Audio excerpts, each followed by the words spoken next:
All right, hey everybody, how's it going? Welcome to Unit 2, Day 3, Lecture 3, Lecture Notes 7 through 9. All right, so today we continue our march through kind of political beliefs and political behaviors, all right? And so we look at two big things. 7 and 8 talk about voter turnout. Like simply, voter turnout is studied by political scientists. They want to know, or they want to explain, as political scientists, why people vote, why they don't vote, what stops them from voting, what encourages them from voting, all right? And then voter choice is page 9, factors affecting voting behavior. And so what I mean by voter behavior here is voter choice. Like, why do they vote Democrat? Why do they vote Republican? Why do they vote moderate? Why do they vote libertarian? Whatever they choose to vote, what influences that, okay? So, let's get into turnout. Like, let's think about it first of all, right? We know that throughout American history, suffrage, or the right to vote, has been gradually expanded to essentially everybody who is 18 and a legal citizen, regardless of race, gender, religion, etc., right? And so that first part talks about some of the limits we used to have. There used to be, right, you had to take a religious test or a religious oath. You used to have to own property. You used to have to be white. You used to have to be a male, right? All of those are gone, you know, by the state legislatures with religion and property. And then the 15th and 19th Amendment with race, right? 15th Amendment gives African Americans the right to vote. The 19th Amendment gives women the right to vote, right? And then at one point too, there was a poll tax or income. So the 24th Amendment gets rid of that. That's no longer constitutional, right? 24th Amendment, formal amendment, right? Not informal, okay. And then literacy. They could do literacy tests. And that was limited or stopped by the Voting Rights Act of 1965. And then finally, the 26th Amendment says, okay, 18 years old is the voting age, all right? So now essentially what we see is you have to be a citizen, you have to be a resident in your state. Pretty quickly you can get for voting with licenses and addresses and things like that. You have to be 18, and then you have to register to vote, which simply means you have to fill out some paperwork that says, I want to register to vote, get you on the books, all right? I think every state but North Dakota demands that you register at some point. Like Nevada, it's 30 days prior to the election, or you can't vote. All right, North Dakota, I think, allows same-day registration if you bring in some ID and all that. All right, but there's differences, right? Federalism.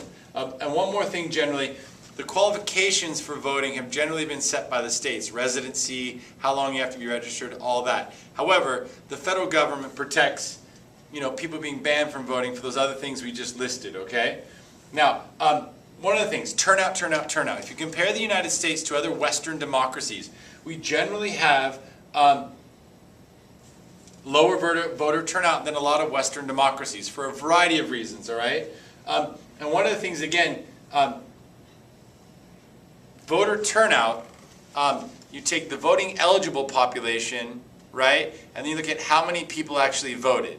Right? So you have to be 18, resident, citizenship, age, and all that, and then they take how many people voted, we get it. So generally it's been about 50% in presidential elections, somewhere around 30 to 40% in midterm congressional elections. Now we're going to get to that next time, but all midterm congressional election means is, remember, every 4 years there's a president up for election or re-election, it's open, whatever. That 2 years into a presidential term is a midterm election. So members of Congress, state governors, state seats, all that kind of stuff, that's a midterm. It's got a lower turnout than a presidential year. 50 to 30 to 40%. All right? And then just state and local elections, it's even lower. All right? And there's generally been a decline in voter turnout since the 1960s. All right? And we're going to get into why in a few minutes. Okay, although in 2008 it went up to 56% in a presidential election.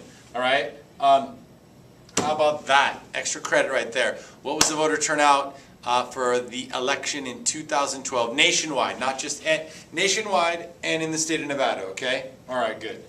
Okay, so when you compare us to other Western industrialized democracies, they have upwards of 90% voter turnout. Now, there's a couple reasons for this, right?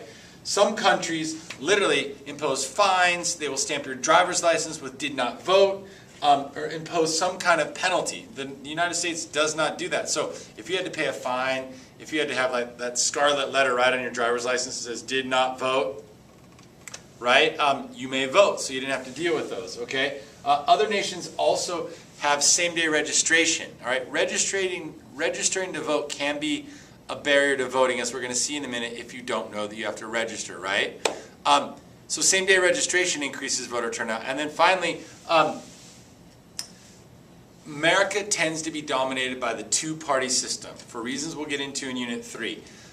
A lot of Western Europe tends to have multiple parties that are strong and competing within their democracies. And therefore, people will make an argument that because there's so many parties competing, people see their ideological beliefs, their things that they believe in those individual parties, and they really want to vote for those parties. Whereas in the United States, you may be a Democrat, you may be a Republican, but you don't agree with all of your Republican ideas or all of your Democratic ideas. And if people aren't happy with their party, that can suppress turnout. All right? Okay, now, let's look at reasons for low voter turnout. Now, first of all, institutional barriers. That means government barriers, all right? And so we have registration is a huge barrier. People that don't register cannot vote legally if you're not on the polls. So in the 90s, they passed the motor voter bill, which the idea is you could register to vote while you're at the DMV, getting your license renewed, getting your car insurance, whatever it is, right, at the DMV. And the idea was that they made it easier for you to register, more people would vote. Now, the reality is it hasn't really increased turnout that much, motor voter, all right? It seems to be that registration is only a barrier maybe for those that don't know or those that don't really care, right? If you want to vote, you're going to know that you need to register, which we're all going to hopefully do this year, right? If you're 18 or in the future, you'll register, and you'll get out and vote, all right? But we have to talk about that as a barrier, right? Now, ballot fatigue and excessive number of elections. You guys are going to see, as you start to vote, and I'll show you some old ballots, there's a lot of stuff on a ballot, right? There's initiatives, you know, there's a ton of offices, as we saw in that one chart about federalism, you know, 83,000 levels of government, they all have elections, or a lot of them have elections. And so people can be fatigued from the too many elections or a lot of elections. The ballots are long, and it takes, if you want to make you know, an informed and educated, reasoned rather than impulsive vote, you know, it takes time. You have to study, right? And so sometimes people don't vote because they feel overwhelmed. All right? And now also the type of election impacts turnout. So a general election, this is when the two parties, the D's and the R's, run against each other to see who wins for office, right? General elections have a higher turnout than primary elections. Primary elections are where a whole bunch of Democrats, let's say the U.S. Senate, Democrats run against Democrats for the opportunity to run against the Republican in the general. And in the Republican primary, Republicans run against Republicans for the opportunity, if whoever wins gets to run against the opposing party in the general. And the winner of the general election gets that office. All right? And then, let's see, okay. So presidential years have higher turnout than midterm years, right? And then national elections have higher turnouts than state elections. All right? And probably because of the media hype that comes along with the presidential year, that increases voter turnout. All right? Okay. Now, absentee ballots. Absentee ballots are if you want to vote in your, you know, robe and bunny slippers in the comfort of your home, rather than waking up and showering and getting dressed and going to the polling station, you have to obtain an absentee ballot. Now, an absentee ballot requires that you fill out a form. You fill out that form on a certain day before the election, and you get it in on a certain day before the election. So, again, difficulty in the sense of it can be a burden if you're busy with work, with burden with your family, you know, if you don't know about it, right? But, you know, if you know, people are handicapped, people are older and they can't get to the polls, they have to get an absentee ballot. And some people think that the difficulty in obtaining that absentee ballot makes it difficult to vote. All right? Now, finally, the other thing is young people don't vote. All right? 18 to 24-year-olds have the lowest voter turnout of all the other ages. All right? And so, the 26th Amendment, which gave 18-year-olds the right to vote, what we see is kids seem to vote a little bit later. They don't always vote when they're 18, right? Ideally, you will because you're young elites, but young kids don't vote, all right? That's a demographic reason, really. All right, now, let's flip over one more page, all right?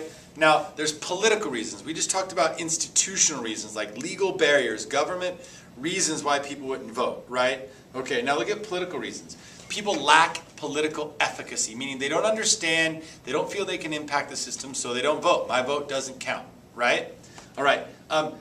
they're dissatisfied with the candidates who are running. They see that they don't like either of the candidates. They don't like the parties themselves, right? Or they just don't like politics in general, and that tends to be something that's a turnoff for voting, right? The other thing is, some people argue that the parties don't do a good job in getting people to turn out to vote, mobilizing voters, right? And then other people feel that the two-party system just means, well, if I vote for D or I vote for an R, the same result. Or they don't see real competition or differences between the two, and therefore they don't turn out because they don't think it'll matter. Those are political reasons why somebody wouldn't vote. All right? Okay. Now, we look at some demographics here. Who votes? Who doesn't? Who cares? So again, turnout. High levels of education is the greatest predictor of voting. You guys are going to be asked to hold a whole bunch of things simultaneously in your head, all right, about who votes and when they vote. But what you have to understand is the more education somebody has, the more likely they are to vote. That transcends all other demographic variables. Now, a demographic variable, demos, the people, right? The idea that things that explain humans, race, gender, religion, income, region, those are all demographic variables, okay? And we'll practice that in class. So, those with more money tend to vote than those with less money, right? Older people tend to vote more than young people, right? These are all trends. All right, race. Whites tend to vote more than blacks, who tend to vote more than Hispanics. However, that may be changing, right? As the Hispanic vote is assimilating into this culture and getting more politically active, that may change, all right? And then sex. In the past, it had been that women voted at lower turnout or voted at lower rates than men. That seems to not be the case anymore, right? It's closed tremendously since the 19th Amendment, all right? And now I guess you ask, does it matter if people vote? Well, if people don't vote, if certain demographics aren't voting, the likelihood of them being represented in government is diminished, right? Okay. Now, other forms of participation real quick. We always focus on voting. Look at this list right here. You can do petitions. You can go to marches or demonstrations. You can attend local political party meetings, make political donations to influence, write letters to the editor, and try to persuade your peers, right? Those are all ways you can participate, all right? Now, let's move over because I'm going to try to finish this in 5 minutes. Go to page 9 and check this out. It's factors affecting voting behavior. I want you to change on your notes voter choice. We just talked about turnout, and now, like, what makes people simply vote or not vote? Who's likely to vote or not vote? Now you want to look at how people vote when they go and vote, all right? So look at this. It's this whole thing of cross pressure, right? Geography. If you're born in the South, you're more likely to vote Republican nowadays. If you're born in the Great Plains, you're more likely to vote Republican. If you're born in the Rocky Mountains, you're more than likely to vote Republican, right? If you're born in New England, you generally vote Democratic. If you're born in the Great Lakes, right, you tend to vote Democratic. If you're born on the West Coast, right, or the East Coast, you generally tend to be Democratic. Where you are born will influence how you vote, all right? Now, the other thing, sometimes a strong candidate will predict how people vote. A really, really, really powerful candidate, say like a Ronald Reagan, right, or Barack Obama in 2008, can appeal to a wide range of people who maybe traditionally voted Republican but voted Democratic, or in Reagan's case, traditionally voted Democratic but voted Republican. A strong candidate can make people vote a certain way, all right? The time. Now, if you guys look at this stuff, all right, the time. We have maintaining elections, deviating elections, and critical elections, all right? A critical election, let's just go with 1932, all right? It's a moment in history in which the Great Depression has happened and people overwhelmingly voted Democratic to elect FDR, all right? Now, it's a realigning election in the sense that people in this country realigned themselves with the Democratic Party and voted Democrat for a long time. It is not a realigning election if in 1932 they vote Democratic, but then the vast majority of the country in 1934 or 36 votes Republican again. All right, that's called the deviating election. Now, a maintaining election is when people consistently vote the same again and again and again and again. So 1932 is this this critical election or realigning election. All right, in which they voted Democratic and then they maintained that over and over and over for quite some time. Remember, we talked about how the Republicans had not controlled the House since for 30, 40 something years until 1996, right? That shows you that realignment that happened for a long time. Again, people just realign with a political party, all right? Okay, now, you also get other things. Party identification. Generally, if you tell me you're a D or you tell me an R, I know how you're going to vote, most of the time, all right? Now, if we look at, now some people are independents. Some people split their tickets, right? They vote a little D, a little R.